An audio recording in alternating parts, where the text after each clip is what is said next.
Hey, Void. How you doing? So, still in this weird little anime nook. So, it's a big one.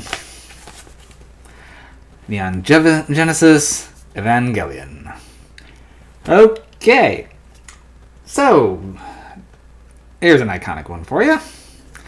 I believe this was circa 95 and had a pretty strong cultural impact. Evangelion's done a lot for the anime genres, and no one knew what to make of it when it first came out, because there have been a lot of mech animes, sure, a lot of Gundam up until this point, but nothing like this, because this goes so cerebral that it's infamous for people not being able to comprehend the ending of Evangelion. Not the end of Evangelion, that's a separate movie which essentially scraps the first two episodes and then goes from there. Or scraps the last two episodes and goes from there. But okay, so when I first saw this many years ago, I knew of its reputation, thought, I'm a smart guy, I can probably handle it. And I was doing good. Then the last couple episodes hit and I was like, what just happened? I mean, I kind of got it, but you don't completely get it. And that's, I think, kind of the point of Evangelion. Alright, so, set in the year 2015. I guess we're okay. When essentially beings known as angels have been essentially attacking, and a group of contractors known as Nerve have government contractors, I guess, have developed the Evangelion units to fight back. And it's pretty much following the very angsty and mental health issue prone own kids as they do their best to fight off the menace while not losing their minds in the process. From Shinji, who's clearly suffering from some major depression issues, as well as abandonment issues, father issues. Rei, the near emotionless, is one of the group with identity and survivability issues.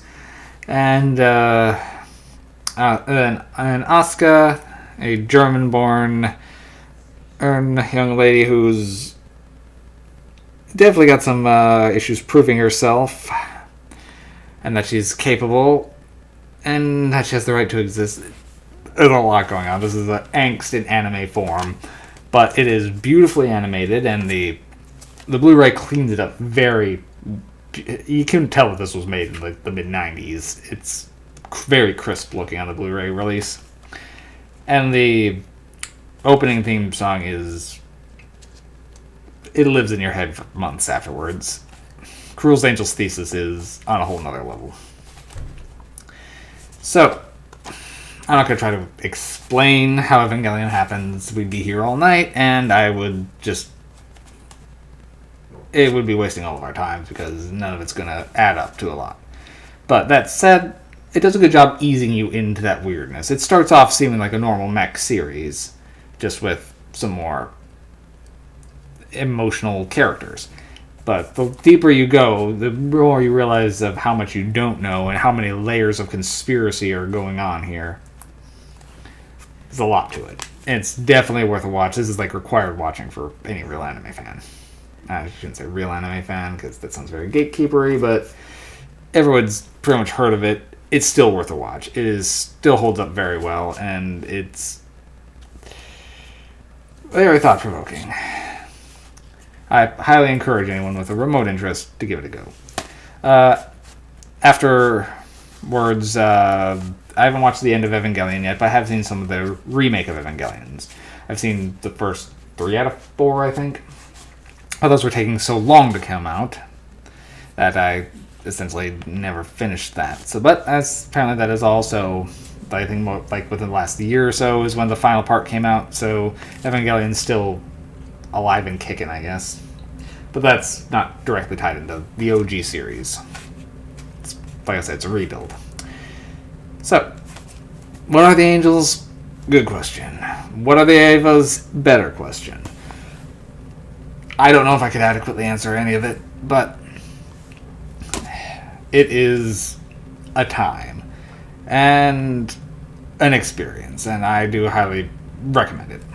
So, Ava, it's gonna be, we'll give it 8 MacGuffins. It's not one of my favorite of all time, but it is still very well put together. 8 MacGuffins, very strong, highly recommend.